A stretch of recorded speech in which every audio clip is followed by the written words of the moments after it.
नमस्कार, आप देख रहे हैं लोकोत्तर न्यूज। मैं हूं आपके साथ हर्षिता। आइए करते हैं खबरों से शुरुआत। तेजी से बढ़ रहे कोरोना संक्रमण को लेकर शुक्रवार को मुख्यमंत्री शिवराज सिंह चौहान ने कहा कि कोरोना को लेकर गंभीर होने की जरूरत है, चिंता करने की जरूरत नहीं है। उन्होंने कहा कि सारी व्यवस्थाएं चाक चौबंद हम कर रहे हैं। मुख्यमंत्री ने बताया कि कोरोना वायरस अभी है, वायरस खत्म नहीं हुआ है, जरूरत है उस वायरस से बचने की। गाइडलाइन जो बनाई है, मास्क पहने, सोशल डिस्टेंसिंग रखें, भीड़ भाड़ वाले कार्यक्रम नहीं होंगे। मुख्यमंत्री ने कहा कि मैं आर्थिक गतिविधियां बंद नहीं होने दूंगा। कोरोना से निपटने के लिए हर सावधानी आवश्यक है। मुख्यमंत्री ने लोगों से गाइडलाइन का पालन करने की अपील की। उन्होंने बताया कि हम वैक्सीनेशन का अभियान और तेज करने जा रहे हैं, खासकर उन क्षेत्रों में जहां संक्रमण अधिक है। कोरोना को लेकर गंभीर होने की जरूरत है, चिंता करने की जरूरत नहीं है। सारी व्यवस्थाएं चाक चौबंद हम कर रहे हैं। कोरोना का वायरस है, वायरस खत्म नहीं हुआ है। जरूरत है उस वायरस से बचने की, और इसलिए जो गाइडलाइन बनाई है, मास्क पहने, सोशल डिस्टेंसिंग रखें, भीड़ भाड़ वाले कार्यक्रम नहीं होंगे। जो कार्यक्रम होंगे वो सोशल डिस्टेंसिंग के साथ होंगे। अनेकों उपाय किए हैं जो आज और कल मीडिया के माध्यम से जनता के बीच में गए हैं। मैं आर्थिक गतिविधियां बंद नहीं होने दूंगा, लेकिन कोरोना से निपटने के लिए हर सावधानी आवश्यक है। और मैं प्रदेशवासियों से यही अपील करता हूं कि जो गाइडलाइन हमने बनाई है उसका पालन करें। वैक्सीनेशन का अभियान हम और तेज़ी से प्रारंभ कर रहे हैं। विशेषकर जिन जिलों में संक्रमण ज़्यादा है वहाँ वैक्सीनेशन को और प्राथमिकता देंगे। एक तरफ वैक्सीनेशन का अभियान और दूसरी तरफ संक्रमण रोकने के उपाय, और तीसरी तरफ आवश्यक पड़ने पर इलाज की व्यवस्थाएं वो सब कर रहे हैं हम। सर प्लीज स्कूल को लेकर कुछ सर। दतिया के वृंदावन गार्डन में आयोजित कार्यक्रम को संबोधित कर गृह मंत्री डॉक्टर नरोत्तम मिश्रा ने कहा कि किसानों को परंपरागत खेती से हटकर खेती की उन्नत तकनीक को अपनाकर अपनी आय बढ़ाने पर ध्यान देना चाहिए, जिससे दतिया की आर्थिक समृद्धि बढ़ेगी। उन्होंने कहा कि दतिया काफी पोटेंशियल है, ऐसे उभारने की आवश्यकता है। कार्यक्रम के दौरान गन्ना अनुसंधान केंद्र के वैज्ञानिकों को गृह मंत्री डॉक्टर नरोत्तम मिश्रा ने शॉल ओढ़ाकर सम्मानित किया। कार्यक्रम एक जिला एक उत्पाद योजना के तहत आयोजित किया गया। कार्यक्रम में गन्ना अनुसंधान केंद्र लखनऊ के वैज्ञानिकों ने गन्ना कृषकों से उन्नत तकनीक के संबंध में चर्चा कर एक जिला उत्पाद योजना के तहत दतिया जिले को गुड़ उत्पादन के क्षेत्र में प्रदेश और देश में पहचान दिलाने के लिए जिले के कृषक उन्नत किस्म का गन्ना पैदा कर अच्छी गुणवत्ता का गुड़ उत्पादन कर सकें। उन्होंने कृषकों को गुड़ उत्पादन की आधुनिक और उन्नत तकनीकी और जैविक गुड़ बनाने के संबंध में जानकारी दी। कार्यक्रम में भाजपा जिलाध्यक्ष सुरेंद्र बुधौलिया, डॉक्टर रामजी खरे सहित प्रशासनिक अधिकारी, कृषक और भाजपा कार्यकर्ता मौजूद रहे। से पधारे हुए हमारे गन्ना अनुसंधान परिषद के वैज्ञानिकों का स्वागत किया जा रहा है।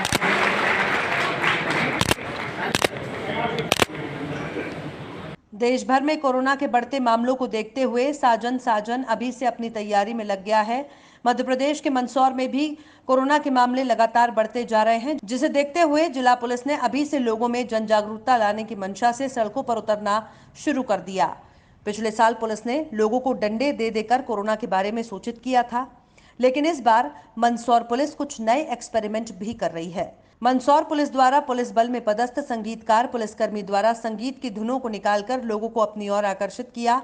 जब लोग देखने के लिए रुके तो पुलिस ने उन्हें मास्क और फेस शील्ड लगा दी। आम लोगों को भी ये पहल अच्छी लगी और उन्होंने भी पुलिस की सराहना करते हुए कहा कि कोरोना के प्रभाव बढ़ते जा रहे हैं, ऐसे में मास्क और सोशल डिस्टेंसिंग बहुत जरूरी है। क्या नाम है आपका? मनोहर नाहटा। मनोहर जी, क्या कहना चाहेंगे पुलिस की? पुलिस बहुत अच्छा काम कर रही है। बुजुर्ग आदमी बैंड बजा के, बाजा बजा के लोगों को आकर्षित कर रहे हैं। पिछले वर्ष की तुलना में इस बार कोरोना के पेशेंट बहुत ज़्यादा बढ़ रहे हैं। लोगों को अपनी सावधानी रखना चाहिए, मास्क लगा के घर से निकलना चाहिए, बिना काम के घर से बाहर नहीं निकलना चाहिए। मनोहर नाहटा। मांगीलाल भाव साहब। मांगीलाल जी, क्या कहेंगे? आपको मास्क और ये सब वो अच्छा लग रहा था, तो अच्छा लग रहा है।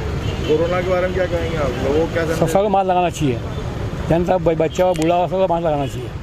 बिना मास्क जुर्माना के लोगों को आकर्षित कर रहा हूं, और आप सभी से निवेदन है कि आप सभी मास्क लगाएं और 2 गज की दूरी बनाए रखें।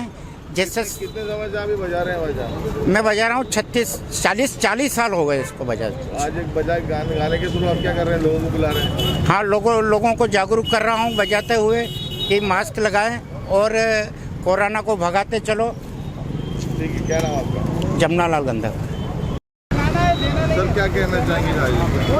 जब कोविड ने यहाँ पर भारत में और विश्व में दस्तक दी थी, तब लोग एकदम से अवेयर हुए थे और अपने प्रिकॉशन के साथ इसको लड़ने की कोशिश किए थे।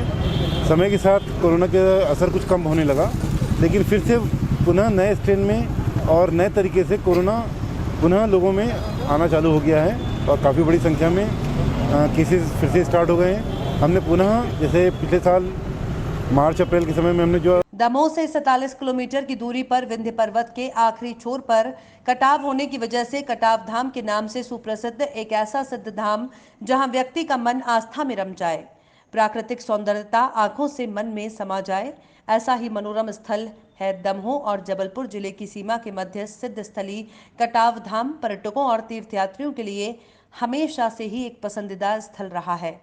विंध्य और सतपुड़ा की पहाड़ियों का मेल होता है। हिंदुओं के तीर्थ स्थल कटाव धाम से पवित्र नदियों का संगम स्थल है और सोन नदी की उत्पत्ति होती है, जहां पर्वतीय श्रृंखलाओं के बीच से बहती है, जिसे देखकर मन प्रसन्न हो उठता है। प्रकृति की सुंदरता की दृष्टि से इसको खास वरदान प्राप्त है। यहाँ की ऊंची पहाड़ियां और शांत वातावरण सैलानियों को इस कदर मंत्रमुग्ध करते हैं कि वे दोबारा आए बिना रह ही नहीं सकते। कटाव धाम तीर्थ क्षेत्र में विश्व का अद्वितीय राम मंदिर रामार्चन मंडपम निर्माणाधीन है। कटाव सिद्ध स्थली में जहां संतों की तपोभूमि समाधि स्थल पर मंदिर बने हुए हैं, वहीं दर्शनीय आस्था के स्थलों में लाल मंदिर, पंचमुखी हनुमान मंदिर, मोनी बाबा आश्रम, पहाड़ी पर बना मृगन्नाथ जी के मंदिर सहित सिद्ध बाबा जैसे अनेकों मंदिर प्राकृतिक सौंदर्य और आस्था के केंद्र हैं। श्री त्यागी जी महाराज हेल्पिंग हैंड्स फाउंडेशन के तत्वाधान में घुघरी तहसील के ग्राम जगरघटा के आंगनवाड़ी केंद्र में स्कूल के कक्षा 1 से 5 तक के लगभग 50 गरीब जरूरतमंद बच्चों को कॉपी, पहाड़ा, शीश, पेन, चप्पल निःशुल्क वितरित की गई। इस सादगी भरे कार्यक्रम में फाउंडेशन के सदस्यगण, गांव के विशिष्ट जन, घुघरी के गणमान्य व्यक्ति भी उपस्थित रहे। समिति के अधिकारियों का कहना है कि वो इस मुहिम को बहुत आगे ले जाना चाहते हैं और जरूरतमंद व्यक्तियों की हमेशा मदद करना चाहते हैं, इसलिए उन्होंने ये फाउंडेशन बनाया है। ज्ञात हो कि फाउंडेशन में सभी सदस्यों द्वारा प्रतिमाह 100 रुपये दिए जाते हैं, जिसका उपयोग इस तरह के नेक कार्य में किया जाता है। दतिया के किला चौक मैदान पर शुक्रवार को मुस्लिम समाज के लोगों ने भाजपा नेता वसीम रिजवी का पुतला फूंका और जमकर नारेबाजी की। इस दौरान भारी पुलिस बल मौजूद रहा। बताया जा रहा है कि गत दिवस उत्तर प्रदेश के वरिष्ठ भाजपा नेता वसीम रिजवी ने मुस्लिम समुदाय के पवित्र ग्रंथ कुरान शरीफ को लेकर विवादित बयान दिया है। रिजवी के बयान के बाद मुस्लिम समाज में काफी आक्रोश है।